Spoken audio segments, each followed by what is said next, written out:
Finance ministers met in Brussels. Thousands took to the streets outside Parliament in Athens.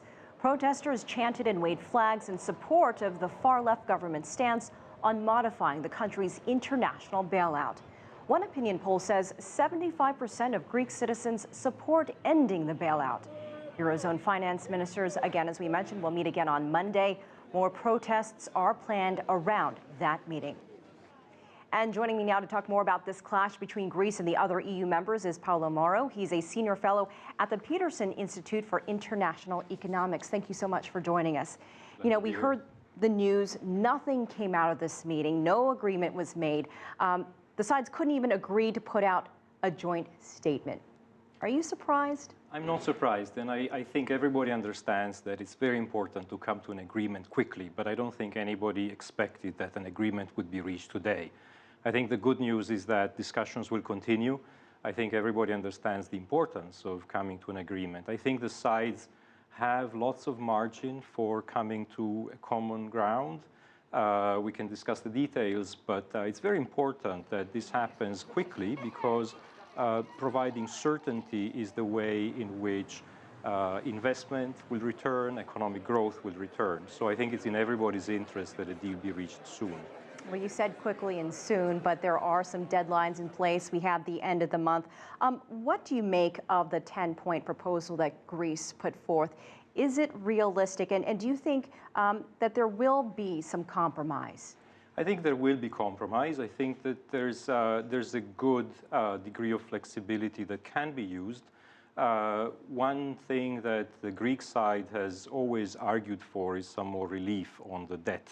And there, of course, most of the debt is now in the hands of the European governments, effectively. So, of course, the European taxpayers in other countries are reluctant to provide a lot of relief. But I think over the years, the maturities of the debt have been extended. The interest rate is actually quite low.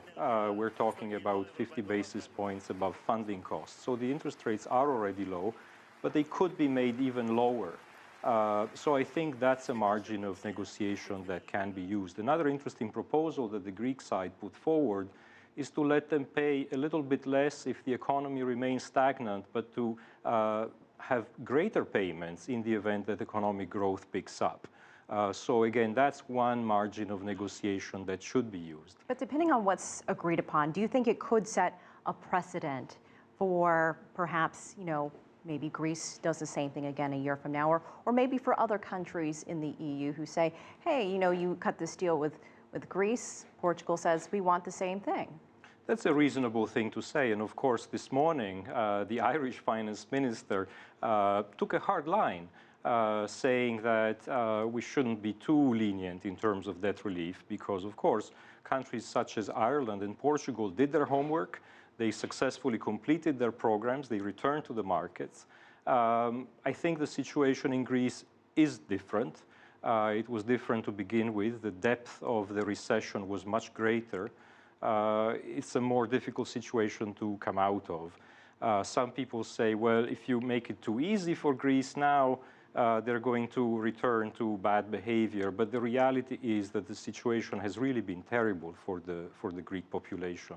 If you set real GDP in 2007 at 100, right now they're at 77. So essentially the output has collapsed by 25%. Unemployment is at 25%. 1 out of 2 youth is out of a job.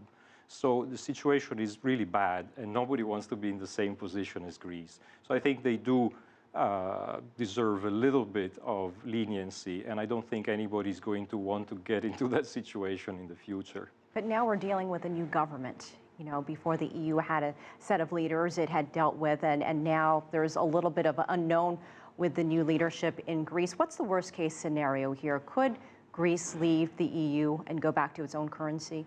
I think the likelihood of that happening is about the same as lightning striking this TV studio right now as we speak. I think that's extremely unlikely. Bear in mind that, yes, this is a new government, and it is putting forward a different economic agenda. At the same time, most Greek citizens are in support of remaining in the Eurozone, and that's part of the platform on which this government was elected. So yes, their approach to economic policies is different. But I think fundamentally they want to stay in the Eurozone. It's in their interest, and I think that's exactly what will happen. Also for the rest of Europe, it's in the interest of Germany and all of the players to have a united Eurozone. So I think that's really a hypothetical scenario that I don't expect will materialize. All right, this will continue. We have more questions. We'll have to bring you back next time.